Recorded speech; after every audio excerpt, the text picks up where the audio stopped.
You wake up before the alarm, not because you're rested, but because a part of you never sleeps anymore. The city outside the window is not your city. The name on your lease is not your name. The face in the mirror is close enough to fool strangers, close enough to fool everyone except you. 6 months ago, you existed.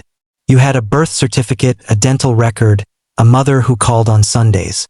Now you are a rumor, a closed file, a name on a headstone that holds no body. You did not do this on a whim. You spent years building the exit before you ever walked through it. A debt that grew teeth, a person who wanted you silenced, a life that had become a trap with no visible bars. Disappearing was not an escape from danger. It was the only door left. The planning took longer than the vanishing itself. You studied how people get found, not by mistakes in the moment, but by patterns that never die. The coffee order, the gym time, the route you always drive. You had to kill those first, quietly, months before you killed the person who had them. The hardest part was never the paperwork. It was learning to stop being yourself in public.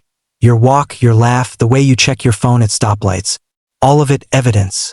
All of it a signature only the people who loved you would recognize. So you rebuild, piece by piece, a person who resembles no one.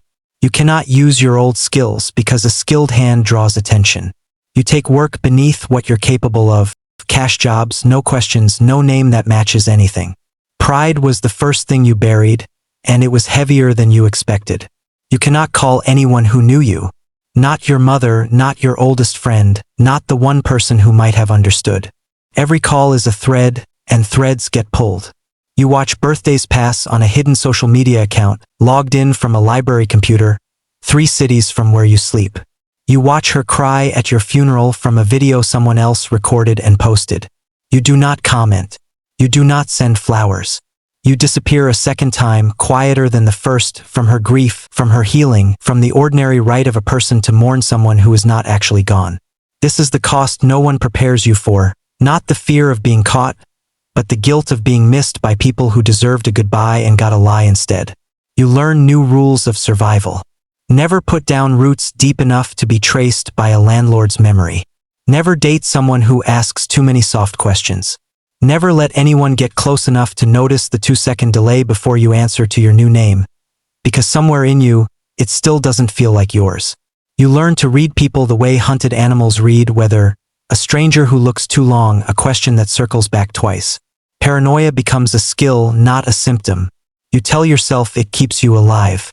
Some nights, you're not sure it does anything but keep you awake. There are moments the danger fades into background noise, and something worse creeps forward, loneliness with no ceiling. You cannot celebrate anniversaries.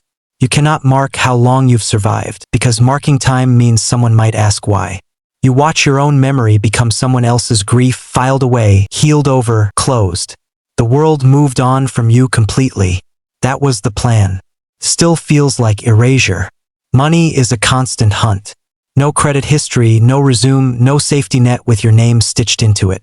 You learn the underground economy of people who also don't officially exist. Day labor, off-book trades, communities built entirely from other ghosts. You start to recognize them by the same tells you carry. The flinch at a raised voice, the eyes that check exits before they check menus. Some nights you allow yourself one memory. Kitchen, a song, a version of laughter that belonged to a person who is legally dead. You let it play once, all the way through, and then you put it away like a knife you can't afford to leave out. You think sometimes about walking back, knocking on a door, explaining everything.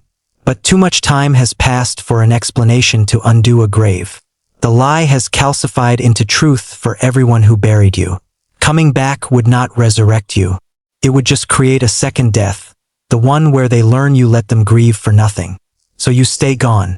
Not free, not exactly. Trading one kind of prison for another, walls made of silence instead of steel. But you are alive. And aliveness, stripped of everything else, starts to feel like enough. You learn to find peace in small, anonymous things. A sunrise no one is checking on you to see. A meal eaten slow because for the first time in years, no one is timing your movements. A version of freedom that costs you everyone you loved and gives you back only yourself. You wonder, some nights, if the version of you that died was the lucky one, spared the weight of what came after. Or if the version of you still breathing is the only one who ever really escaped.